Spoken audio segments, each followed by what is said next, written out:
বেতন বঞ্চনা এবং ন্যায্য পারিশ্রমিক না পাওয়া সহ একাধিক দাবিতে মঙ্গলবার রায়গঞ্জের কর্ণজোড়ায় অবস্থিত হরিশ্চন্দ্রপুর পল্লী উন্নয়ন সমিতির অফিসে স্মারকলিপি জমা দিলেন কর্মীরা। উত্তর দিনাজপুর জেলার বিভিন্ন ব্লক থেকে আসা বিপুল সংখ্যক কর্মীর প্রতিবাদে এই দিন অফিস চত্বর সরব হয়ে ওঠে। কর্মীদের অভিযোগ, তারা সরকারি প্রকল্পের অধীনে মাঠ পর্যায়ে অত্যন্ত নিষ্ঠার সঙ্গে কাজ করলেও দীর্ঘদিন ধরে নিয়মিত ও ন্যায্য বেতন থেকে তারা বঞ্চিত হচ্ছেন। সরকারিভাবে নির্ধারিত বেতন কাঠামো কার্যকর না হওয়ায় তাদের পরিবার আজ চরম আর্থিক সংকটের সম্মুখীন।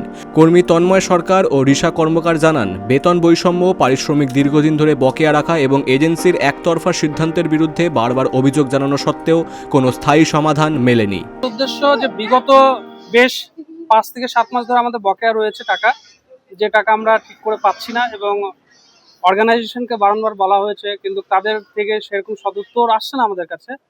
আর আমাদের যে বিষয় হয়ে আছে যে আমাদের ন্যূনতম একদম কম ন্যূনতমের বেতন দিয়ে আমাদেরকে দেওয়া হচ্ছে, যেটা যে গাইডলাইন বা শিডিউল রয়েছে সেই শিডিউলের বাইরে আমাদেরকে দেওয়া হচ্ছে।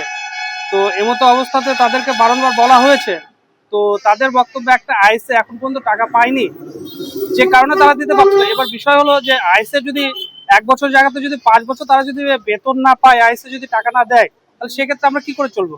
এটা তো তাদেরকে দেখতে হবে। সংস্থার নাম কোন ডিপার্টমেন্টের আন্ডারে আছে? আমরা পিএইচই জল জীবন মিশন ডিপার্টমেন্টের আয়ত্তে কাজ করছি, পিএইচই আইএসএ হিসাবে। আর আমাদের এজেন্সি হরিশ্চন্দ্রপুর পল্লী উন্নয়ন সমিতি। কি কি অসুবিধার সম্মুখীন হচ্ছেন? আমাদের তো মূলত গ্রাসরুট লেভেলে আমাদের কাজ করা হয়।